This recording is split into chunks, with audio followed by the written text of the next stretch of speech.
Chairman সাহেব, আপনি যা কিছু বলেন না কেন, আমার বোন ওরা তালাক দেবে, ওর সংসারে আমার বোন আর যাবে না। এই তুমি বসো, আমি তোমার বোনের কাছে বিস্তারিত শুনে নি। এমনটা বলদি মায়েরা তুমি কৌদি কি হয়েছে?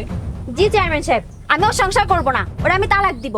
আর ও যদি আমার তালাক না দেয়, ওর নামে আমি কোর্টে যাই মামলা করব। ও আমার জীবনটা ধ্বংস করে দিছে। বিষয়টা তো জটিল। আচ্ছা, এটা সত্যি কথা কৌদি, এটা কি তোমার কথা নাকি তোমার বাইকে কথা? না চেয়ারম্যান সাহেব, এটা আমারই কথা। সিদ্ধান্ত তো তুমি নিয়েই ফেলিছো যে ওর সংসার করবা না, আবার ওরে সাইডেও দিবা। এর মূল কারণটা কি তুমি একটু কও দি আমারে।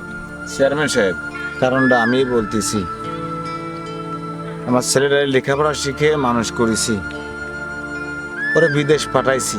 বিদেশ যায় যে টাকা পয়সা ইনকাম করে, ওটা আমারই পাঠাই। এই হচ্ছে মূল কারণ। মারে, এই টাকা পয়সা আমার আর পাঠাবে না, সব তোমার অ্যাকাউন্টে পাঠাবে।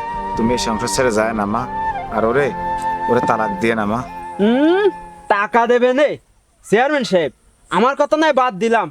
এই যে আমার ছোট ভাইটা, ও ছোট শালা হয়, আজ পর্যন্ত তারে নিয়ে কোনোদিন কিছু দিতে পারছে? ওই তোর বোনটারে বিয়ে গেছে, সেই শহর বাড়ি পর্যন্ত এখনো পর্যন্ত গানটা নাই চলটারে দিয়ে। আজ পর্যন্ত কোনো কিছু আমাকে জন্যও করিনি। দেখেন আমার বোনটার অবস্থা। তুমি এত কথা কও কেন? চুপ করে বসো ওই জায়গায়। আমি তো দেখতেছি তোমার বোন সংসার করতে চালিও, তুমি সংসার করতে দিবা না। কোনো কথা কবা না, চুপ করে বসো। চেয়ারম্যান সাহেব, আমার ভাই যা বলছে সবই ঠিক কথা। ও শুধু চিন্তা করে ফ্যামিলির কথা, আমার কথা কখনো ভাবে? আমারও তো কিছু শখ আহ্লাদ আছে।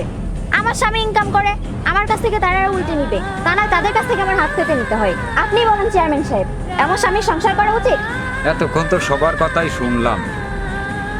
তা পরান, তোমার কি কিছু বলার নেই? জি চেয়ারম্যান চাচা, আমারও বলার আছে। আপনি তো জানেন আমার বাবা আমারে কত কষ্ট করে মানুষ করছে, পড়াশোনা করাইছে, বাইরে পাঠাইছে। আমার ছোট একটা বোন আছে, এদের দায়িত্ব তো আমারই। তাছাড়া ওরে বিয়ের পর থেকে কখনো কি কোনো কিছুতে অপূর্ণতা রাখছি? আমার বাবা কি কখনো ওরে বউর মতো দেখছে, নিজের মেয়ের মতো দেখছে? ওর কোন জিনিসটা ওরে দেওয়া হয়নি, ও যা চাইছে তাই দেওয়া হয়েছে। ও এখন সবকিছু অস্বীকার করতেছে। আর রেনঝিম, তোমাকে তো আমি ভালোবেসে বিয়ে করছিলাম, সেই ভালোবাসা তুমি সবার সামনে আজকে অসম্মান করলা। তুমি তো যা চাইছো তাই দেওয়া হয়েছে। আর শেষ যেটা তুমি আজকে আমার কাছে চাইলা, তালাক, সেটাও তোমার দেনমোহর সহ দিব, তোমার একদম পুরো মুক্ত করে দিব। মারে, তুই তো আমার মেয়ের মতো। তোরে একটা কথা বলি, বিয়ের পরে একটা মেয়ের সব থেকে বড় পরিচয় হয় তার স্বামীর সংসার। আমার মার মুখে একটা কথা শুনেছি আমি, যে মেয়েরা বিয়ের সময় লাল শাড়ি পরে যায় শ্বশুর বাড়ি, আর সাদা শাড়ি পরে বের হয়। আমি বলি কি, আজকে তুই যে সিদ্ধান্ত নিছিস, আমার মনে হয় না যে এই সিদ্ধান্তটা ভালো। আমি খুশি হতে পারিনি। আজকে তোর স্বামীর সংসার ছেড়ে চলে যাবি, আস্তে আস্তে দেখবি তোর আপন রক্তের লোকজনও তোর পাশে নেই। এই যে তোর আপন দুইটা ভাই, 2 দিন পরেই জায়গা জমি নিয়ে তোর সাথে জ্ঞানদাম তৈরি করে দেবে। যখন একা হয়ে যাবি তখন বুঝবি যে স্বামী থাকাটা কতটুকু গুরুত্বপূর্ণ। তাই আমি বলি কি, যে কোনো সিদ্ধান্ত নেওয়ার আগে ভালো করে ভাব, এতে তোর ভবিষ্যৎই ভালো হবে মা।